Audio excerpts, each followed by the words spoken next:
Before we set sail on this emotional tale of redemption and unexpected love on the high seas, please hit that like button and follow our channel for more heartwarming stories. If this adventure doesn't capture your heart, you can always remove your like, but I believe this tale of courage will stay with you long after we reach port. Don't forget to subscribe to join our crew and never miss our latest stories of hope and second chances. Chapter 1. The Auction Block. The morning sun cast long shadows across the cobblestone streets of Port Royal, but Isabella Morgan felt no warmth from its golden rays. She stood on the raised platform in the town's square, her 3 young children pressed close against her worn brown dress, their small hands clutching at her skirts as if she might disappear at any moment. The iron shackles around her wrists felt heavier with each passing minute, and the jeering crowd below seemed to grow larger and more hostile. 6 months ago, Isabella had been the wife of a merchant sailor, living in a modest but comfortable home with her children, Thomas, age 10, Mary, age 7, and little James, barely 4 years old. Then the fever had taken her husband, and with him any protection she'd had from the harsh realities of colonial life. Without his income, the debts had mounted quickly. The creditors had been merciless, seizing everything of value, and when that wasn't enough, they'd claimed her and the children as bond servants to pay what remained. Now she was about to be sold to the highest bidder, separated from her children, and forced into servitude for years, perhaps forever. The auctioneer, a fat man named Cornelius Webb, wiped sweat from his brow as he prepared to begin the proceedings. "Gentlemen," Webb called out in his booming voice, "today we have prime specimens for your consideration. Strong backs, willing hands, and reasonable prices for quality servants." His eyes fell on Isabella with the cold calculation of a man who saw human beings as nothing more than livestock. "We'll start with the woman, healthy, young enough to bear more children, and with experience in household management." Isabella's stomach churned at his words, but she kept her chin raised. She wouldn't give these vultures the satisfaction of seeing her break. Thomas, brave boy that he was, moved protectively in front of his younger siblings, though at 10 years old, there was little he could actually do. "Do I hear £20?" Webb continued, gesturing toward Isabella as if she were a prized horse. "She comes with references from her late husband's employer, and I'm told she has skills in cooking, cleaning, and needlework." A voice from the crowd called out, £20, and Isabella's heart sank. It was Silas Thornfield, a plantation owner with a reputation for cruelty toward his servants. She'd heard the whispered stories of what happened to women who ended up in his household. "25, called another voice, this one belonging to Marcus Cromwell, the owner of a tavern known for its rough clientele and questionable activities. Isabella shuddered, knowing that either fate would likely mean she'd never see her children again. The bidding continued to climb, and with each increase, Isabella felt her hope slipping away. She looked down at her children's frightened faces and whispered, "Be brave. My darlings, no matter what happens, remember that Mama loves you." Mary began to cry softly, and little James didn't understand what was happening, but sensed the fear around him. Thomas squared his small shoulders and declared, "I won't let them take you, Mama." £40, Thornfield shouted, his voice carrying clearly across the square. The crowd murmured appreciatively. It was more than most expected a woman with children to bring. Webb smiled greedily. £40 to Mr. Thornfield, going once. He raised his gavel, and Isabella closed her eyes, preparing for the blow that would seal her fate. £100. The voice that cut through the morning air was different from the others. It was deep, authoritative, and carried the unmistakable accent of a man who'd sailed many seas. The crowd turned as one to see who had made such an outrageous bid. Isabella's eyes snapped open, and she gasped at what she saw. Standing at the edge of the crowd was a tall man with sun-weathered skin and dark hair tied back with a leather cord. He wore a long blue coat that had seen better days, but it was clean and well-maintained. His white shirt was open at the collar, and she could see the glint of a silver chain around his neck. But it was his eyes that caught her attention, sharp green eyes that seemed to see everything and judge accordingly. The crowd parted nervously as he walked forward, his hand resting casually on the pommel of a cutlass at his side. Isabella noticed the way people stepped back from him, the whispered conversations that followed in his wake. This was clearly a man with a reputation. "Captain Blackheart," Webb stammered, his earlier confidence evaporating. I didn't expect to see you at today's proceedings." So this was the infamous Captain Nathaniel Blackheart, the pirate whose ship, the Crimson Dawn, was both feared and grudgingly respected throughout the Caribbean. Stories of his exploits had reached even Isabella's quiet domestic life. Some said he was a bloodthirsty villain who showed no mercy. Others claimed he had a code of honor that he never broke. Looking at him now, Isabella wasn't sure which stories to believe. £100, Blackheart repeated, his voice steady and calm. "For the woman and her children, as a lot." Webb blinked in confusion. "Sir, the children weren't part of this particular auction. They're to be sold separately." "Then make them part of it," Blackheart said, and there was something in his tone that made it clear this wasn't a request. £100 for all four." Thornfield pushed through the crowd, his face red with anger. "Now see here, Captain, I had the winning bid fair and square, £40 for the woman." Blackheart turned slowly to face Thornfield, and Isabella saw several people in the crowd take another step back. "Is that so?" the captain asked mildly. "And what were you planning to do with those children once you'd taken their mother away?" "That's none of your concern," Thornfield blustered, but Isabella could hear the uncertainty creeping into his voice. "I'm making it my concern," Blackheart replied. He reached into his coat and produced a leather pouch heavy with coins. £100. Gold, not script or promises. He tossed the pouch to Webb, who caught it clumsily. "Count it if you like." Webb's hands shook as he opened the pouch and saw the gleaming coins within. This is more than fair market value, Captain. Generous, even." "Then we have a deal," Blackheart said. He looked up at Isabella and her children on the platform. "Come down. You're free to go." Isabella stared at him in shock. "I don't understand. You've purchased us, so we're not free. We belong to you now." Something flickered across Blackheart's features, an expression too quick for Isabella to read. "Is that what you think, that I bought you to own you?" "Didn't you?" Isabella asked, confusion clear in her voice. Blackheart was quiet for a long moment, and Isabella became aware that the entire square had gone silent, everyone straining to hear his answer. When he spoke, his voice carried clearly across the cobblestones. "I bought you to free you," he said simply. "There's a difference." The crowd erupted in surprised murmurs, and Thornfield's face grew even redder. "What kind of business sense is that? You've just thrown away £100. Blackheart turned back to Thornfield, and this time there was no mistaking the danger in his expression. "The kind that lets me sleep at night." "You have a problem with how I spend my money, Thornfield?" The plantation owner looked as if he wanted to say more, but the sight of Blackheart's hand still resting on his sword seemed to change his mind. "No problem at all," he muttered, then pushed back through the crowd and disappeared. Webb cleared his throat nervously. "Well then, if the transaction is complete." He gestured for the constable to unlock Isabella's shackles.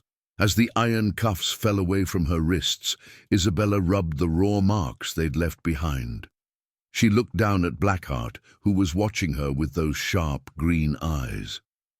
"Why?" she asked. "Why would you do this for strangers?" Blackheart considered her question for a moment. "Maybe because I know what it's like to have no choices. he said finally.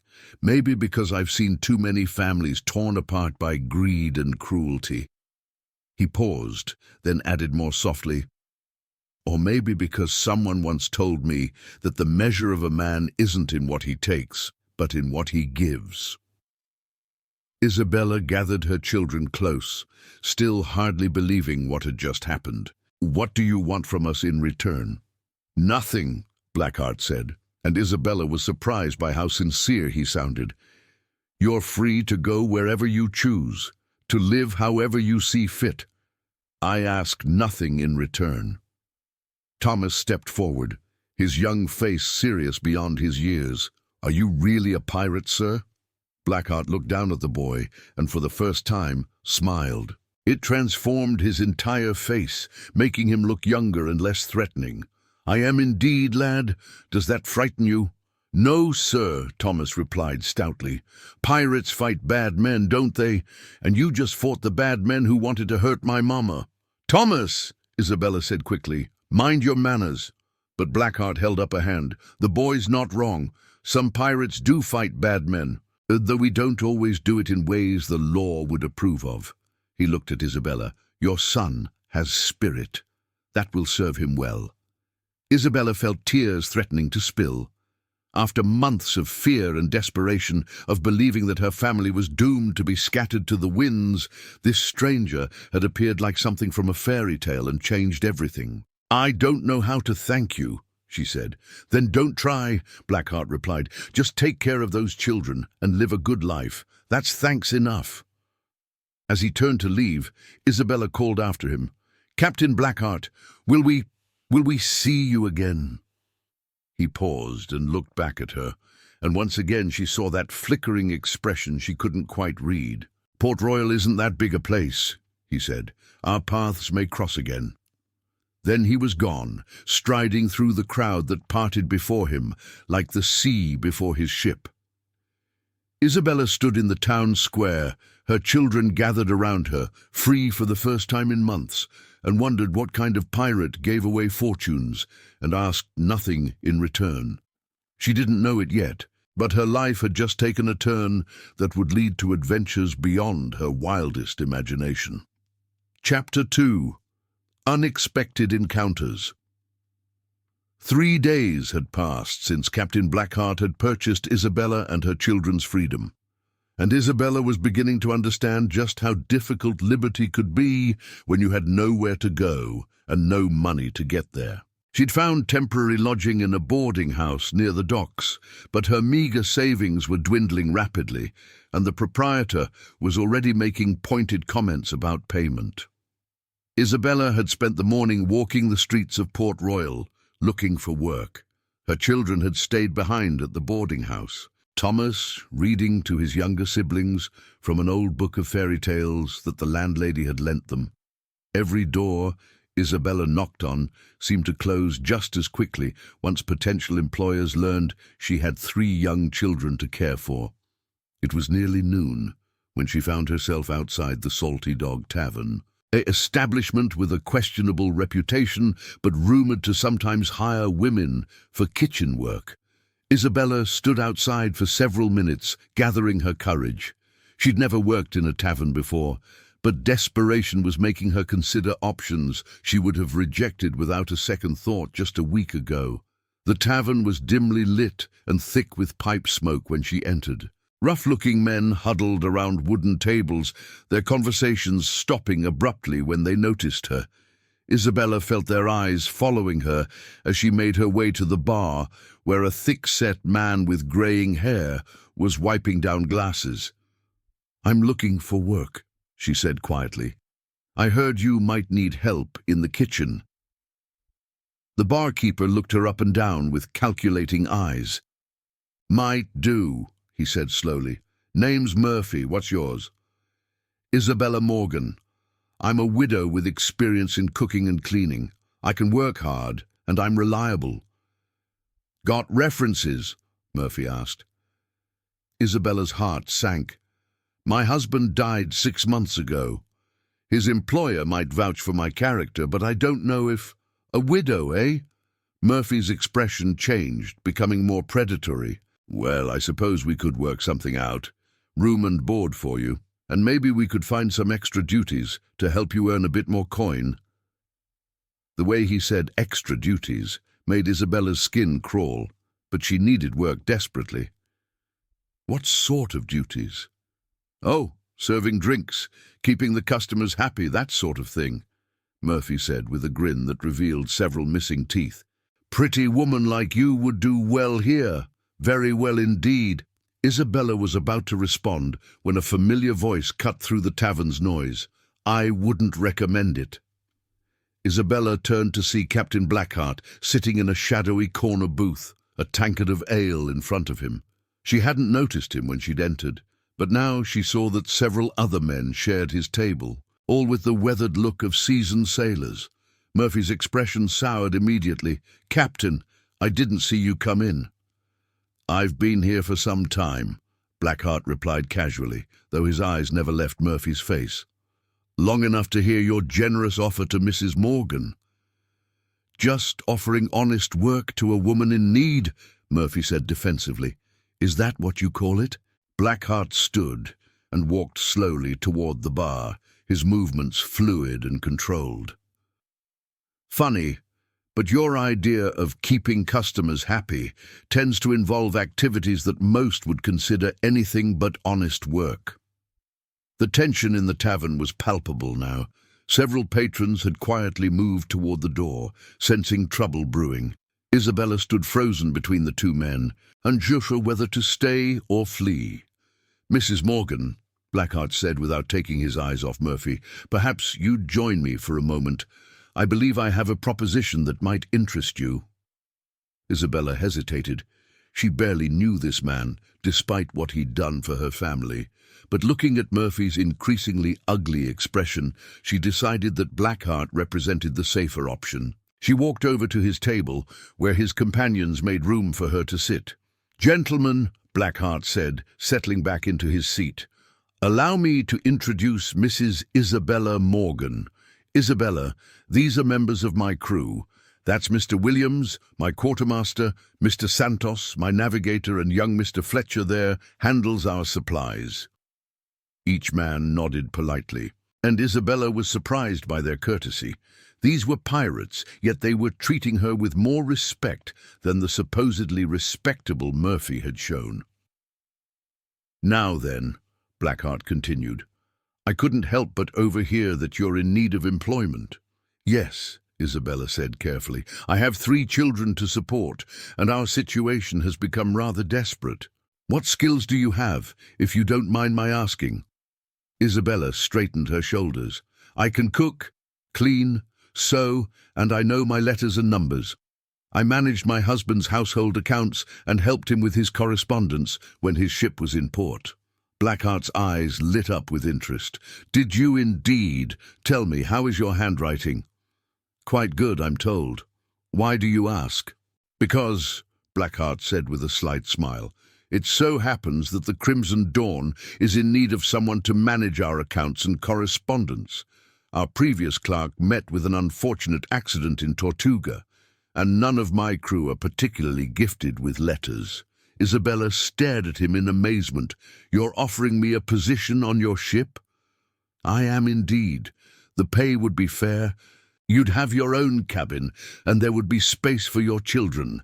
We have several crew members with families aboard, so they wouldn't be out of place. But I'm not a pirate, Isabella protested. I don't know anything about ships or sailing. You don't need to, Williams the quartermaster spoke up. He was an older man with kind eyes and greying hair. We need someone to keep track of supplies, manage correspondence, and handle the financial records. Ship's business, not pirate business. There's a difference, Isabella asked. Blackheart chuckled. More than you might think. Yes, we're pirates, but we're also businessmen of sorts. We have legitimate trading arrangements, supply contracts, and various financial dealings that require proper documentation. What we need is someone trustworthy and intelligent to manage the paperwork. Isabella looked around the table at the faces watching her expectantly. It was certainly not the sort of opportunity she'd ever imagined for herself. What about my children? What would happen to them? They'd be crew. Santos, the navigator, said with a grin. We've got several youngsters aboard already. They earn their keep by helping with small tasks, and we make sure they get proper schooling. The sea's a fine education for any child willing to learn. This is madness, Isabella said, though she had to admit the idea was appealing. Decent women don't become pirates. You wouldn't be becoming a pirate, Blackheart said seriously. You'd be our clerk and accountant. Admittedly, you'd be working for pirates, but that doesn't make you one. Isabella was quiet for a long moment, considering the offer. It was certainly better than anything else she'd been offered, and the idea of keeping her family together was incredibly appealing. But there were so many unknowns, so many potential dangers. What about raids and fighting? She asked. I couldn't be part of violence. Nor would you be expected to, Blackheart assured her. When we're engaged in our more adventurous activities, you and the children would remain safely aboard ship, well away from any danger, my word on it. From across the tavern, Murphy called out mockingly, Don't listen to him, dearie. Pirates can't be trusted. They'll use you up and toss you overboard when they're done. The temperature in the room seemed to drop several degrees.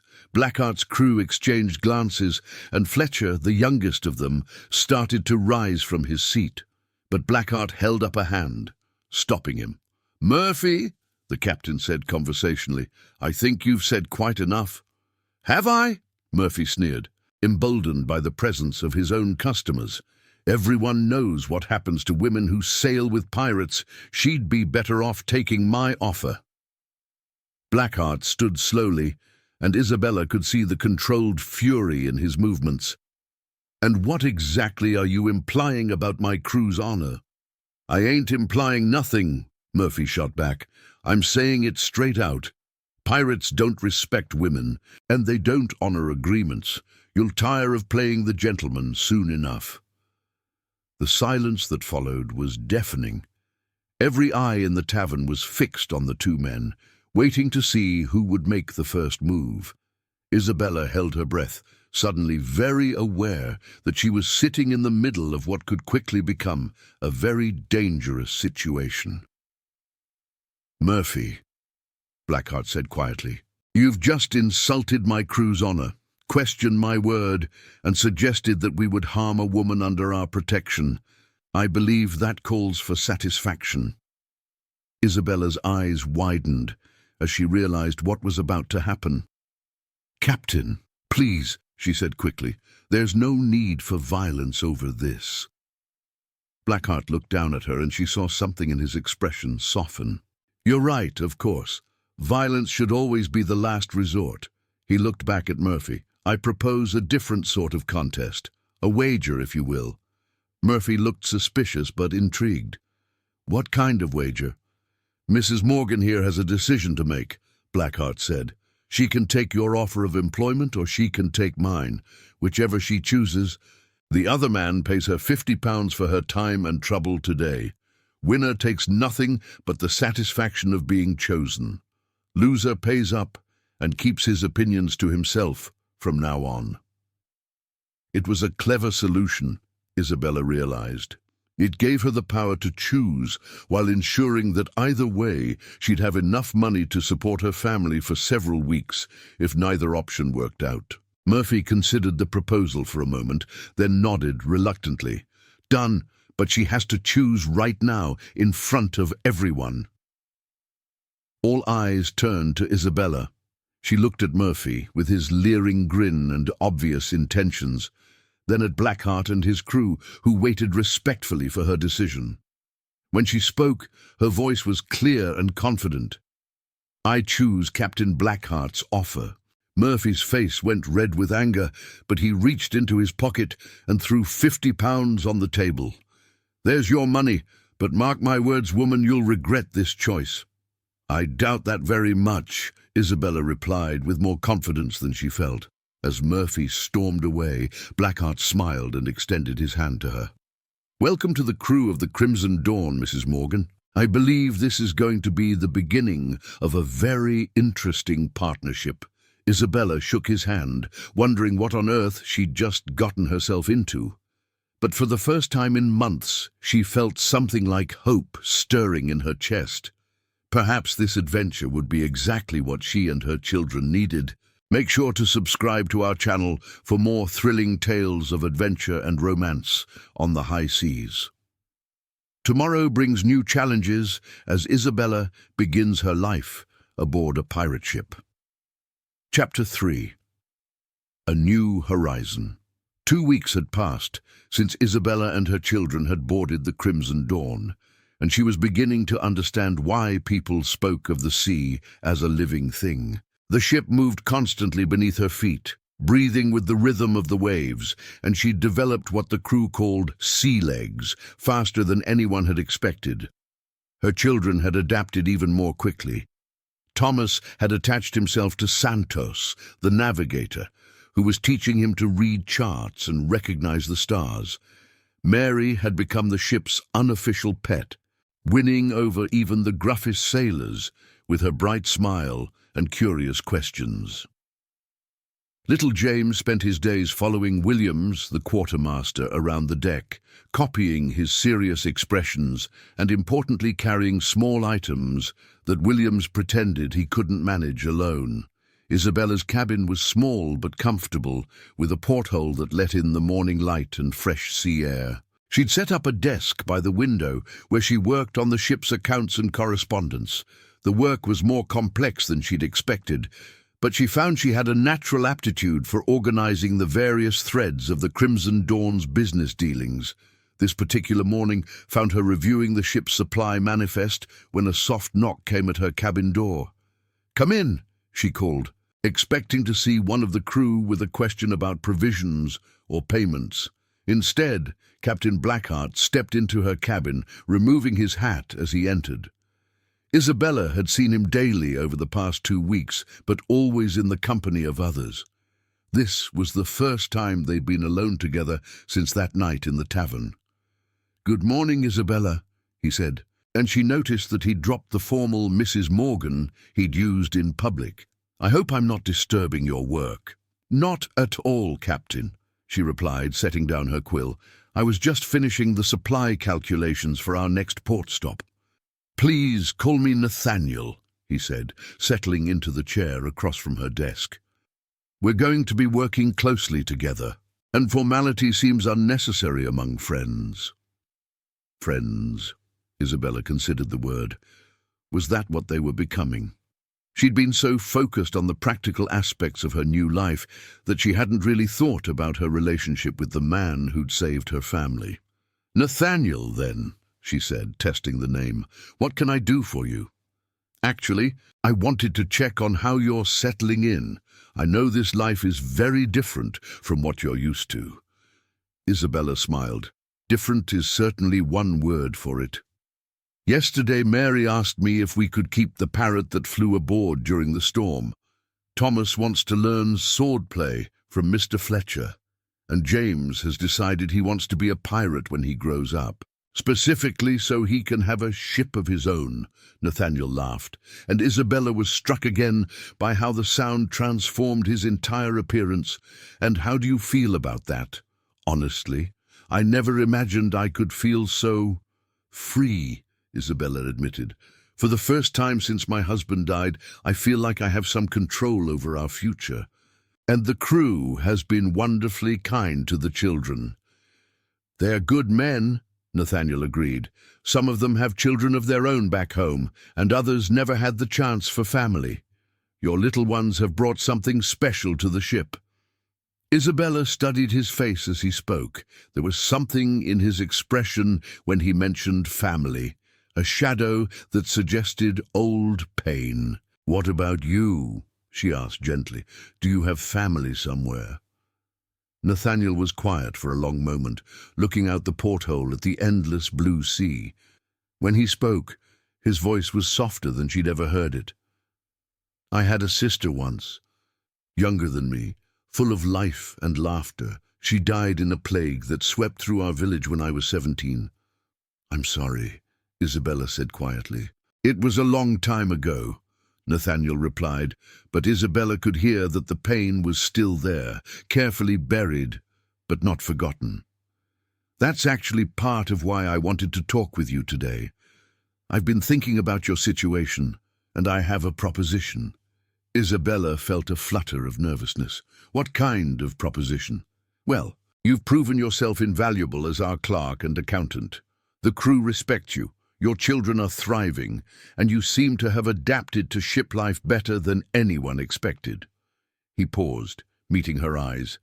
I'd like to offer you a permanent position, not just as crew, but as a partner in the business side of our operations. Isabella blinked in surprise.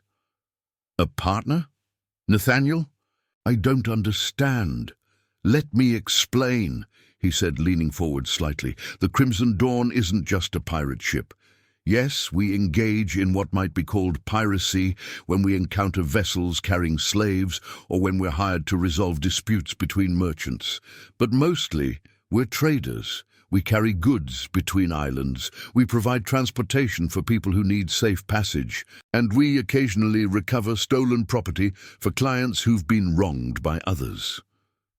This was news to Isabella. I had no idea. Most people don't, Nathaniel admitted. The reputation of Blackheart the pirate captain serves our purposes in many ways. People are less likely to attack a ship they think is crewed by dangerous pirates, and it allows us to operate in areas where more conventional merchants wouldn't be welcome. But why tell me this, and why offer me a partnership? Nathaniel stood and walked to the porthole, his hands clasped behind his back. Because I trust you. In 2 weeks, you've learned more about our operations than some crew members know after months aboard. You have a sharp mind for business, and you understand people. More than that, you've shown me something I'd forgotten. What's that? He turned back to her, and Isabella was surprised by the intensity in his green eyes. That there are still good people in the world. People worth protecting, worth fighting for. Your children look at me like I'm a hero instead of a villain, and you see something in me that I thought had died years ago. Isabella felt her heart begin to beat faster. There was something in his voice, in the way he was looking at her, that suggested this conversation was about more than just business partnerships. Nathaniel, she said carefully, what exactly are you asking me? I'm asking you to stay, he said simply. Not just as an employee, but as someone important to me. Someone I care about. Isabella stood slowly, her mind racing. She'd sensed the attraction between them over the past 2 weeks, the way his eyes lingered on her face when he thought she wasn't looking, the careful way he avoided being alone with her until now, but she hadn't dared to hope that her feelings might be returned. You care about me? Yoshi asked quietly. More than I should, Nathaniel admitted. More than is probably wise for a pirate captain and a respectable widow, but I can't seem to help myself. You've brought light to this ship, Isabella. You've reminded me what it feels like to have something worth coming home to. Isabella walked around the desk to stand in front of him. And my children, and I love them as if they were my own, Nathaniel said without hesitation. Thomas has the makings of a fine navigator. Mary could charm the scales off a sea serpent. And James. That boy has the heart of a true adventurer. They're part of you, which means they're part of anything we might build together. Isabella felt tears pricking her eyes. After months of fear and uncertainty, of believing that her family was doomed to struggle alone, this man was offering them not just security, but love. There's something you should know, she said, placing her hand on his arm. I've been falling in love with you too. I told myself it was gratitude or admiration for your kindness to my children, but it's more than that, much more. Nathaniel covered her hand with his own. Then say you'll stay. Say you'll be my partner in every sense of the word. We'll build something together, Isabella. a life, a family, an empire if you want. Anything is possible when you have someone to share it with. Isabella looked into his eyes and saw her future reflected there. Not the safe, conventional life she'd once imagined, but something far more exciting. A life of adventure and purpose, surrounded by people who valued her for who she was, rather than what society expected her to be. "Yes," she said, and the words seemed to ring with the power of destiny. "Yes, I'll stay. I'll be your partner, whatever this becomes." Nathaniel's smile was brighter than the Caribbean sun. "Then, welcome to your new life, Isabella Morgan. Though I suppose we should discuss changing that name at some point." Isabella laughed, feeling lighter than she had in years. "Isabella Blackheart does have a nice ring to it." "That it does," Nathaniel agreed, and then he was kissing her, and Isabella knew that she'd finally found her true port in the storm of life. Outside her cabin, she could hear her children playing on deck, their laughter mixing with the calls of the crew and the sound of the wind in the sails. The Crimson Dawn sailed on toward new adventures, carrying with it a family that had found each other in the most unexpected way. Later that evening, as Isabella stood at the ship's rail watching the sunset paint the sky in shades of gold and crimson, Thomas joined her. "Mama," he said, slipping his hand into hers, "are we really going to stay on the ship forever?" Isabella squeezed his hand gently. "Would you like that?" "Oh, yes," Thomas said emphatically. "Captain Nathaniel says he's going to teach me to sail, and Santos says I have a natural gift for navigation, and Mary loves it here, and James thinks he's already a pirate." Isabella smiled, watching as Nathaniel emerged from his cabin and walked toward them. Her heart swelled as she saw the genuine affection in his eyes when he looked at her children. "Then yes, my darling," she said to Thomas, "I think we're going to stay forever." As Nathaniel reached them and wrapped his arms around both her and Thomas, Isabella knew that sometimes the most extraordinary adventures begin with the most desperate circumstances. She'd lost one life to tragedy and debt, but she'd found something infinitely better.